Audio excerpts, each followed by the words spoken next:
Tips from Trestle is brought to you by the Belter Companies, Navigator Group Purchasing, and eMenu Choice Point of Sale.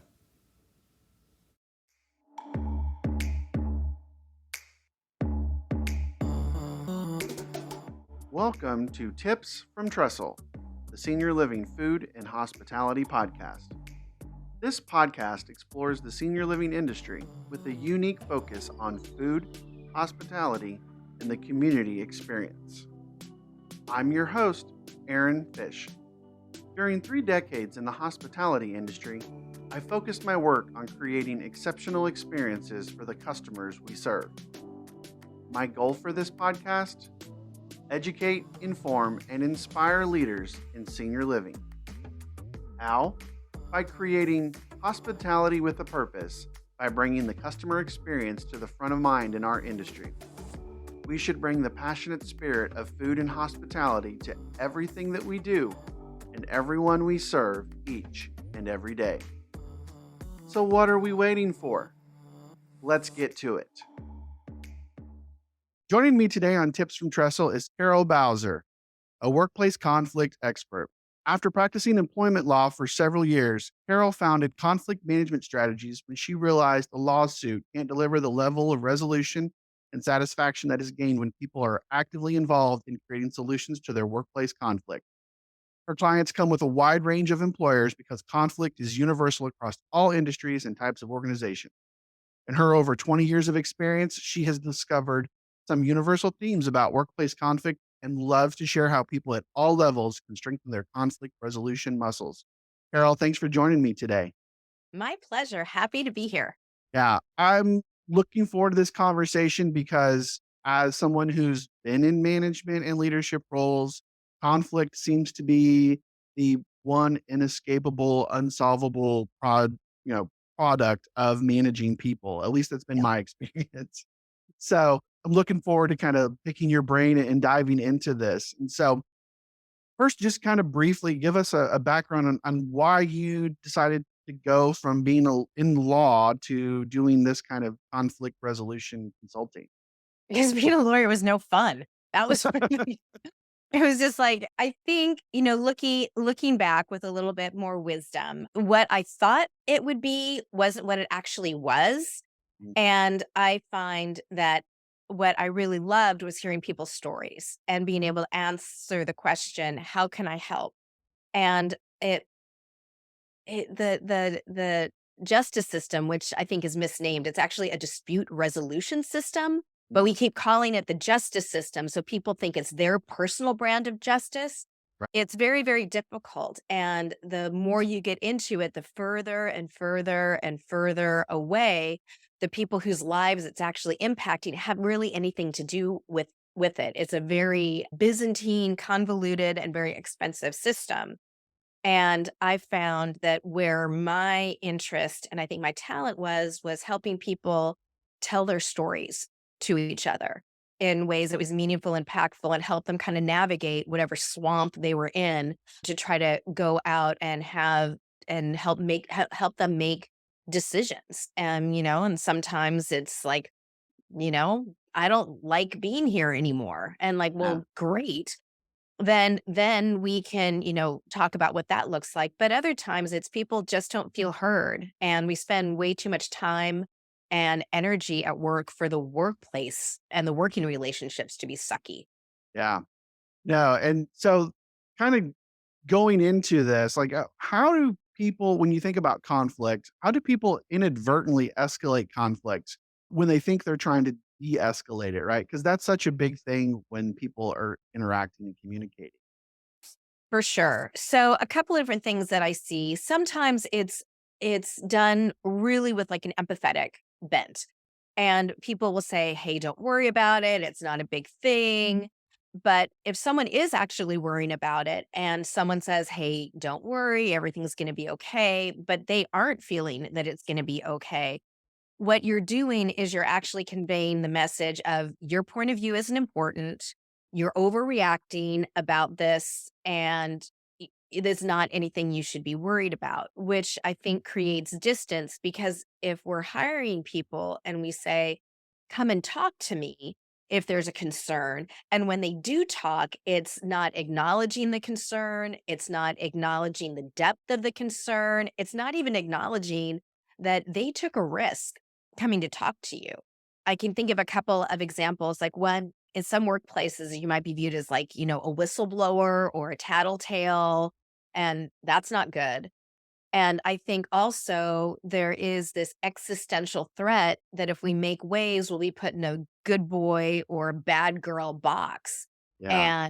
And people are messy. That's why conflict is universal. People are messy. And if a manager or supervisor or director, you have power over people, and people don't necessarily want to rock the boat. So I think that those are a couple of different things, recognizing that when people don't feel heard, they will talk to more people in more ways with more frequency as one response, or the other response is, they're not going to come and talk at all. And they're going to fade into the background, or they're going to talk to people that they trust. And that may not be you.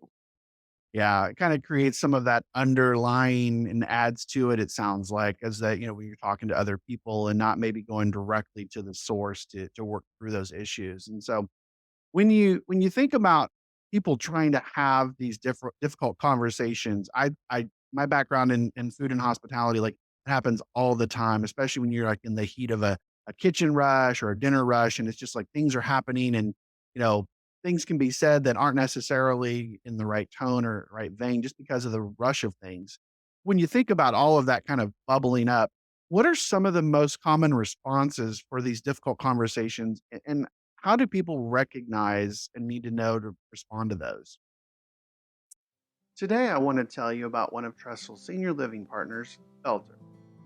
Belter is a food service design, equipment, and supply company that has been providing expert guidance to the food and beverage industry for nearly a century. A strategic partner to the most successful food service operations in the country, Belter provides support in kitchen and bar design, equipment procurement and install, and supplies. Their team of senior living food service experts have experience across the continuum of care. From independent living to skilled nursing and CCRCs, Belter specializes in right sizing new facilities, modernizing remodels, and providing the right food service equipment and supplies. At Belter, they are committed to creating memorable experiences for their customers and their guests. With their top notch team and a global network of quality supplier partners, their customer focused approach is built on a foundation of collaboration and decades of industry experience. So, thank you for considering Belter for all of your food service needs. So some of the most common responses is like how people frame it. They frame it in the form of a complaint or like labeling other people.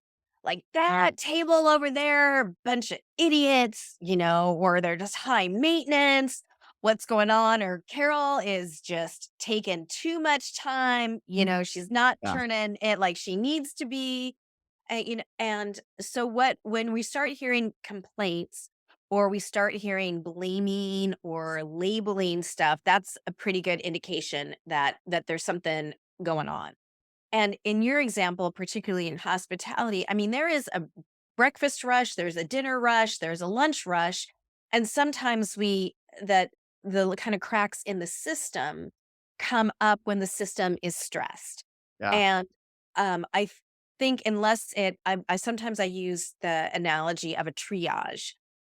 So, for example, if there's something that's going on that you as a group, and here's a tip if people want to listen.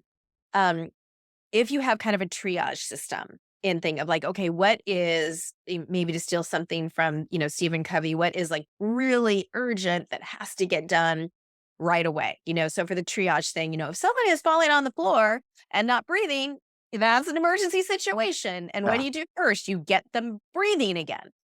So the analogy with kind of, this triage system, and this can be like for first line, second line, third line, all the way up to director and board level. Do you have kind of a triage system of something that means, hold on, stop, we need to put on the brakes and address this immediately? Or is it something more along the lines of, we're noticing a crack in the system. It doesn't take an immediate fixer type of action for a manager or supervisor to jump in, or even for people to talk amongst themselves. Maybe we need to relay to toward the end of shift, or maybe we delay it until the beginning of the shift. It's still important that needs to be addressed. And then maybe there's the other tier of, you know what, it's not, it might be important, but it's not like super critical. However, are we then making note of it so that way maybe at the end of the week we can get together and talk about it? What I find is not everybody has the same definition of what is a triage Yeah. level. So being able to kind of understand and talk about this of, when is it that we need to interrupt service because something is happening versus do you have some type of parking lot system where someone can notate it down and you can go back to it? I I think that's really important. And also, in the hospitality, what might be a triage issue for the front of the house may not be a triage issue for the back of the house, or may Yeah. not be a triage issue for management. However, but if someone is in points of pain, so much so that the working environment is super, super difficult and they're carrying it home, kind of carrying the trauma or the injury home, then I think that's the importance of being able not to just quote unquote end the day and everybody leaves, but to have what I kind of call a conscientious closure of deliberately checking in with everybody at the end of shift to be able to say, "I'm so glad you were here. Is there anything that happened that I need to know about?"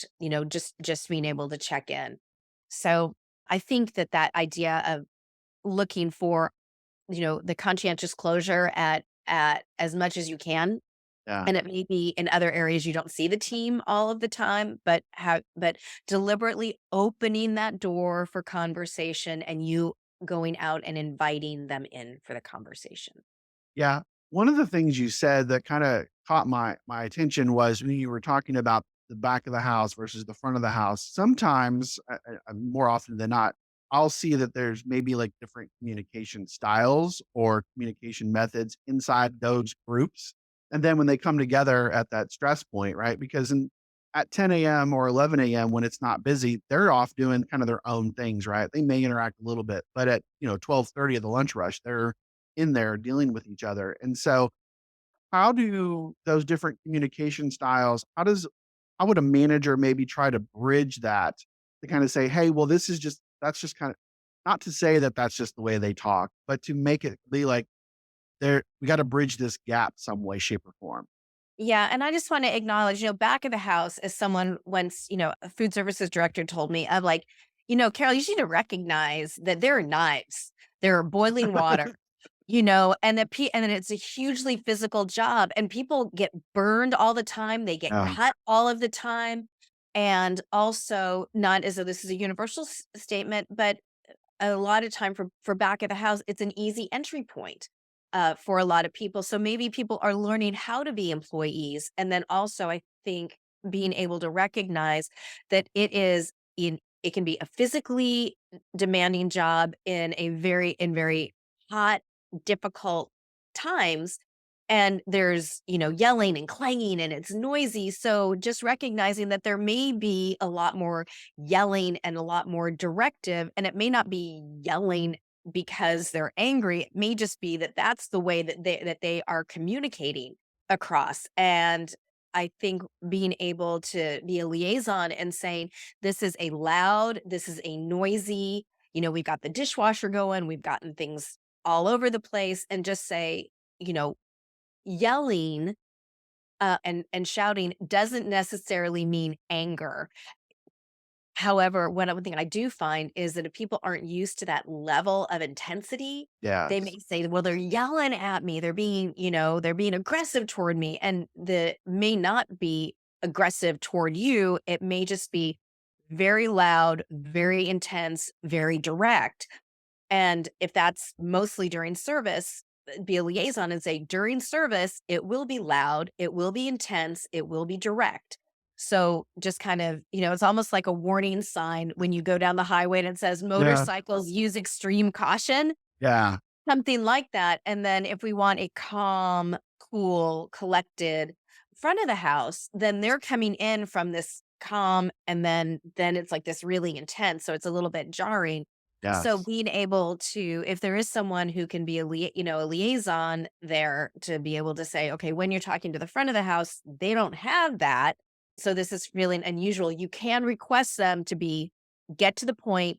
Don't give me the backstory. Just tell me what your ask is so I can deliver on the ask versus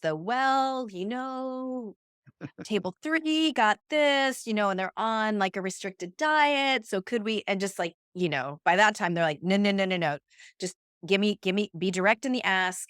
And if someone is acting as a liaison, and not I do have a bias that I think the kitchen needs to kind of direct it Yeah. because and we just say like the kitchen is kind of in charge at that point in time, and then the service is there to be able to be a liaison between the kitchen and the residents.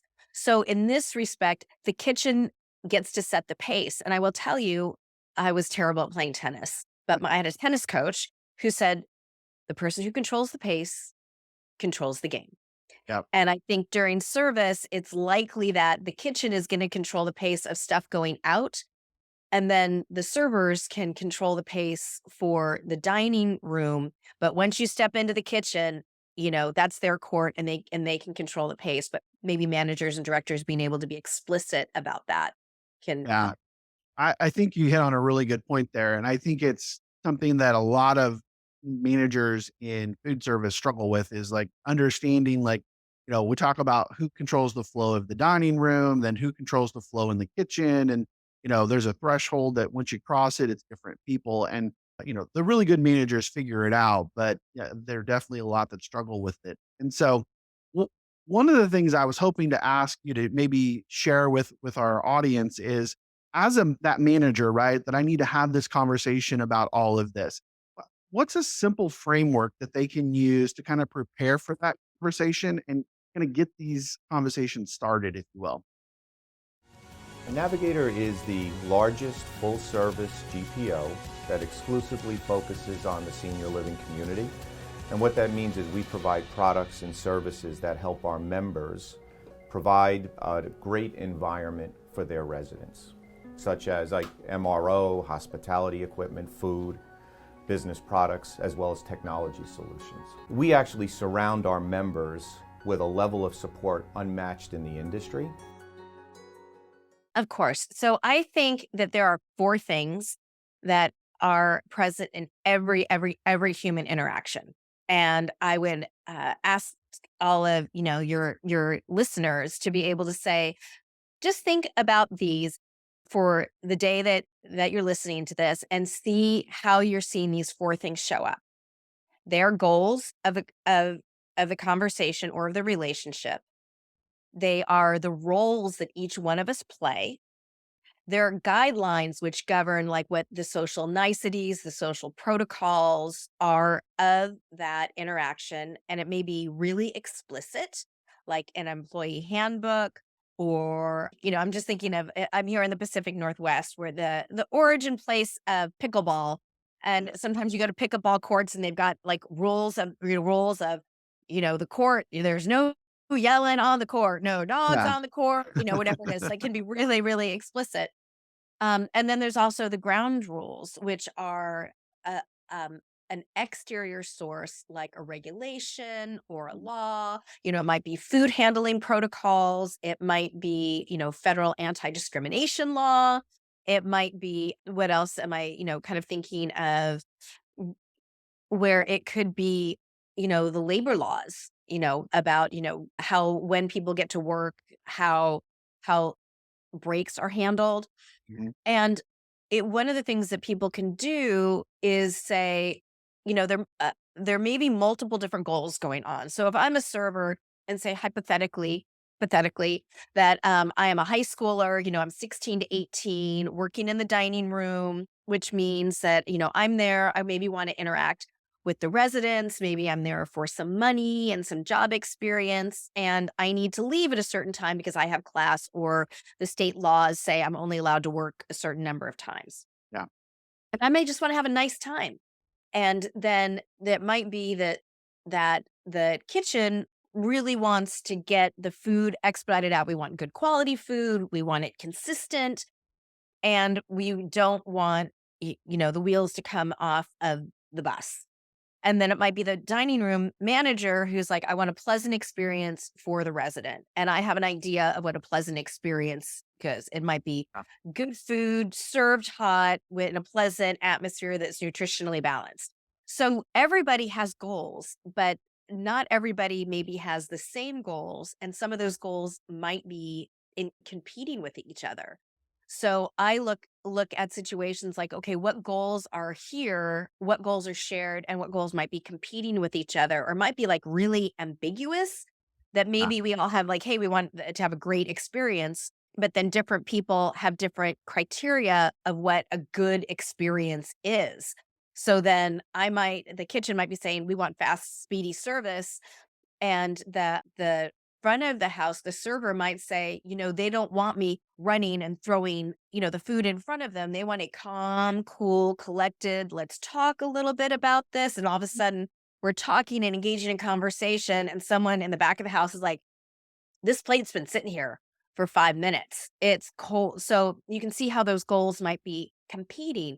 Yep. Yet, as a manager or a frontline supervisor, we could recognize each one of those goals and say, given these goals and the roles that we play in the greater goal, what are some guidelines that we can have to be able to make sure that all of the goals are met most of the achievable goals are met in some minimum degree. So the anybody can use the very neutral framework of goals and roles and guidelines and ground rules to be able to have the conversations. Yeah. No, it's such a great framework. And I love the way you kind of talked through the differing goals, and like the goal may be the same, but like how we get there and how we get that is very different for every individual person. And so I've definitely lived through that experience. And so it can be frustrating, especially if it doesn't go the way you want it to. But so when you think about that framework, how do you set and manage the expectations for having that conversation? Say you're the dining manager and you've got to bring these two conflicting mindsets to the table and sort through this. How do we get there? So, the first thing is I'm thinking of a good friend of mine who every time her manager had wanted to have a conversation with her, they'd say, "Let's go get a cup of coffee." So it was like good, and then it was like, "Oh God," then it was just like, "What is this about? What is happening?" And I think people can frame it, in the terms of I want to bring people together. And that if you're bringing people together, think about, what are your goals for the conversation? And if you are a manager, you are always the manager Yeah. and you have power in that role. And then also thinking, okay, what kind of guidelines do I want to have for this conversation that meet the objective goal that I have?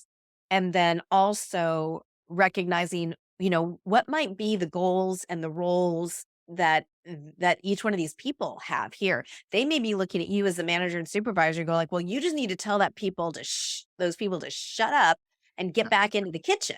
Whatever it is you need to do, whatever boss, whatever talk you need to have with them, you need to have with them. But, more along the lines of, do you want to mediate or be a translator? Because each party will make what they think is the best decision, but those decisions may be conflicting with each other. So being able to come in and say, hey, this is the overall goal. You could say something like, I'm hearing concerns.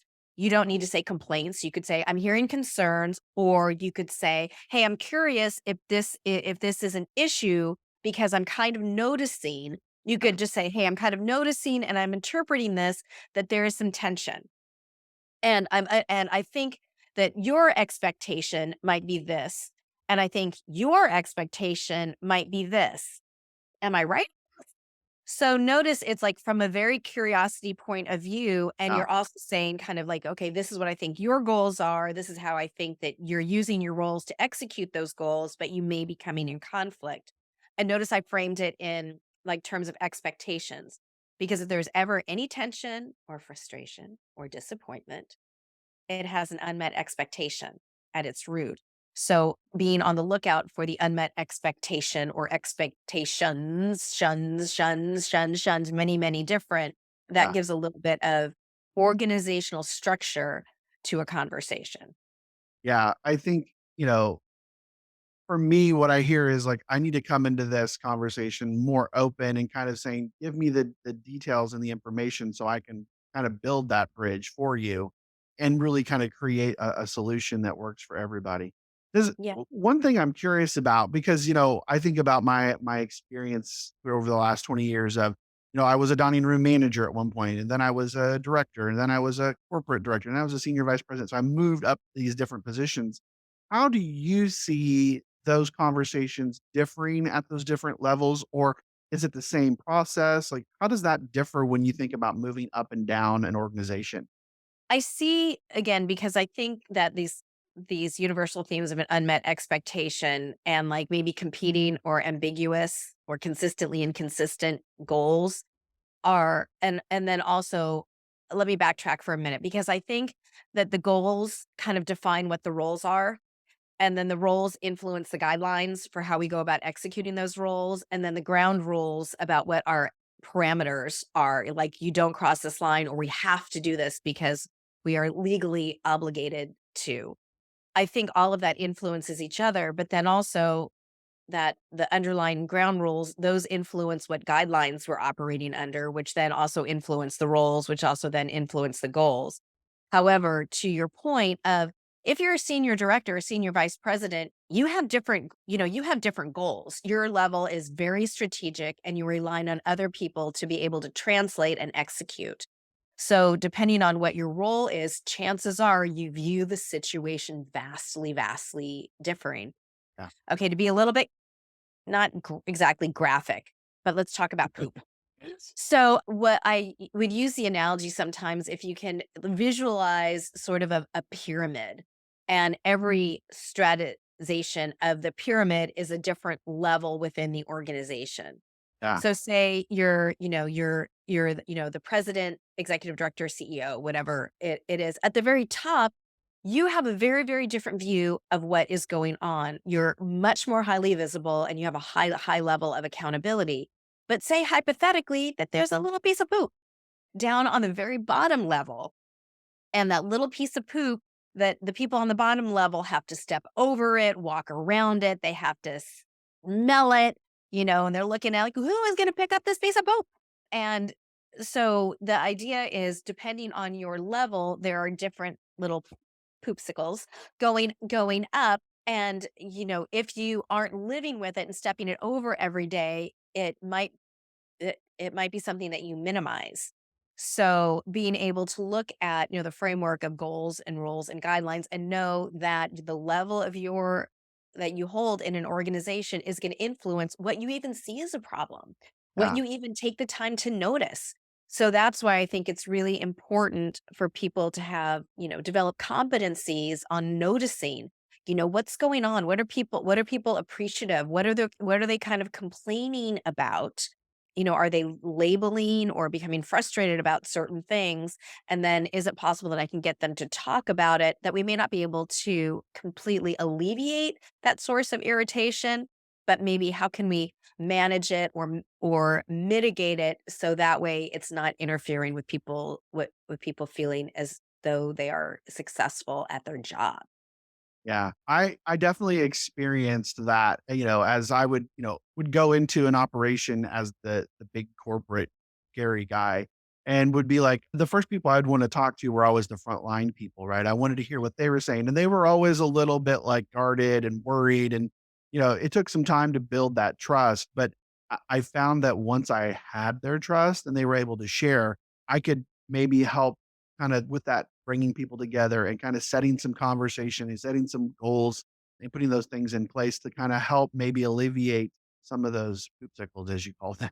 Yeah. So, this has been a great conversation, and we're kind of at time here. But as we kind of wrap up, if there was one kind of big takeaway when you kind of deal with conflict and how to manage it, because there's so many different nuanced things that you've obviously shared with us today. What would you tell our listeners they should take away from this, or what can they do to maybe be more successful in the future?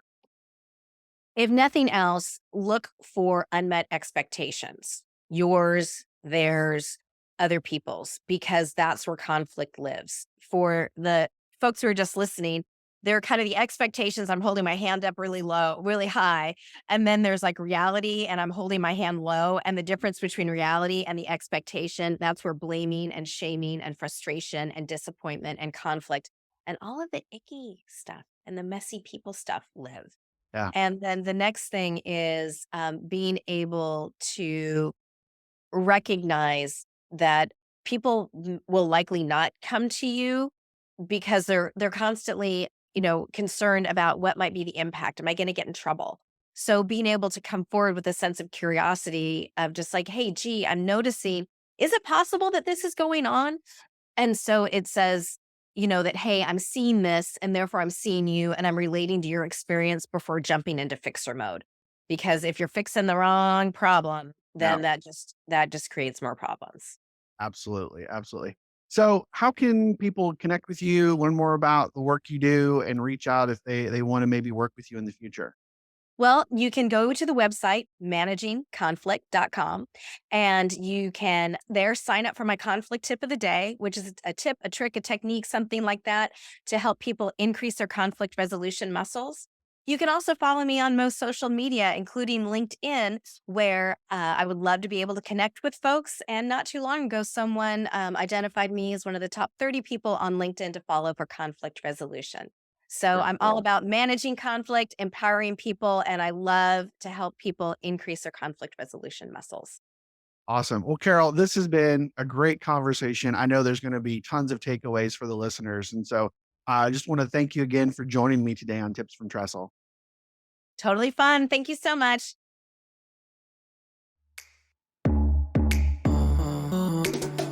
So there you have it, another one in the books.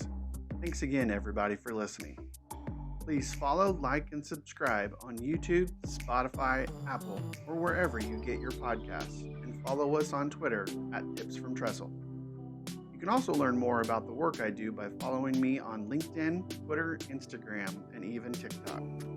And be sure to check out Trestle Hospitality Concepts at www.trestlehospitalityconcepts.com. I'm your host, Aaron Fish, and this has been another episode of Tips from Trestle.